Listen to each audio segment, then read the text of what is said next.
Biblia inasema kwa maana jinsi hii Mungu alimpenda ulimwengu. Acha nikwambia ambaye wako na kuonesha na kukuelezea kwamba Mungu hakupendi, anakupenda. Haijalishi uko mzinifu, Mungu anakupenda. Haijalishi uko mlevi, Mungu anakupenda. Haijalishi uko mtapeli, Mungu anakupenda. Haijalishi uko muizi, Mungu anakupenda.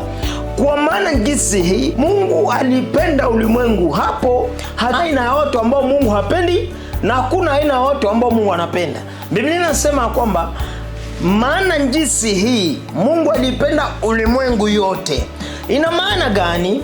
Neema haikukuja kwa ajili ya wale ambao wameshatuamini Kristo. Niko naongelea neema ujumla. Neema ujumla ilikuja kwa ulimwengu nzima.